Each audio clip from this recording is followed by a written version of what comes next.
अद्भुत भगवद गीता के प्रेरणादायक उद्धरण जीवन में सफलता के लिए अपनाएं ये 4 सूत्र।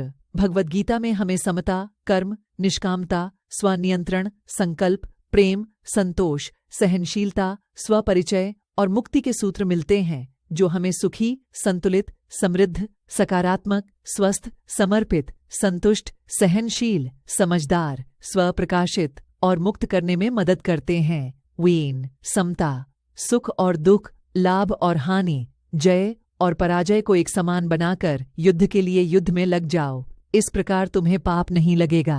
अर्थ, यह श्लोक हमें जीवन की सभी परिस्थितियों में संभव बनाए रखना सिखाता है। हमें अपने कार्यों के परिणामों से मोह नहीं रखना चाहिए, बल्कि अपना कर्तव्य ईमानदारी और समर्पण के साथ करने पर ध्यान केंद्रित करना चाहिए। ऐसा करने से हम कर्म बंधन से मुक्त हो जाएंगे और मानसिक शांति प्राप्त करेंगे।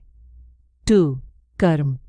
आपको अपना निर्धारित कर्तव्य निभाने का अधिकार है, लेकिन आप कर्म के फल के हकदार नहीं हैं। कभी भी अपने आप को अपनी गतिविधियों के परिणामों का कारण न समझें और कभी भी अपने कर्तव्य को न करने में संलग्न न हों। अर्थ, यह श्लोक हमें बिना किसी इनाम की उम्मीद या असफलता के डर के अपना कर्तव्य निभाना सिखाता है। हमें कर्मों के फल की इच्छा से प्रेरित नहीं होना चाहिए और न ही अकर्मण्यता में आसक्त होना चाहिए। हमें ईश्वर की इच्छा के साधन के रूप में कार्य करना चाहिए और परिणाम उसे समर्पित कर देना चाहिए। 3.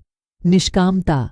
जो आसक्ति रहित है, जो किसी बात पर हर्ष या शोक नहीं करता, जिसने सभी संपत्तियों का त्याग कर दिया है और जो केवल शरीर के निर्वाह के लिए कर्म करता है, उसे कोई पाप नहीं लगता। अर्थ, यह श्लोक हमें सांसारिक वस्तुओं और भावनाओं से अलग होकर सरल और संतुष्ट जीवन जीने की शिक्षा देता है। हमें किसी भी चीज का लालच या स्वामित्व नहीं रखना चाहिए, न ही किसी चीज से उत्साहित या उदास होना चाहिए। हमें अपने कर्म केवल कर्तव्य के लिए करने चाहिए, न कि व्यक्तिगत लाभ या खुशी के लिए।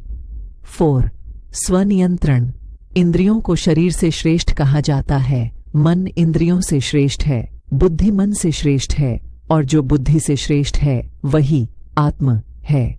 अर्थ, यह श्लोक हमें अपनी इंद्रियों, मन और बुद्धि को नियंत्रित करना और स्वयं के रूप में अपनी वास्तविक पहचान का एहसास करना सिखाता है। इंद्रियां संसार की वस्तुओं से आकर्षित होने के लिए प्रवृत्त होती हैं। मन भावनाओं और विचारों से परेशान रहता है, बुद्धि विचारों और विश्वासों से प्रभावित होती है, लेकिन आत्मा इन सब से परे है और आनंद और ज्ञान का स्रोत है। Subscribe our channel.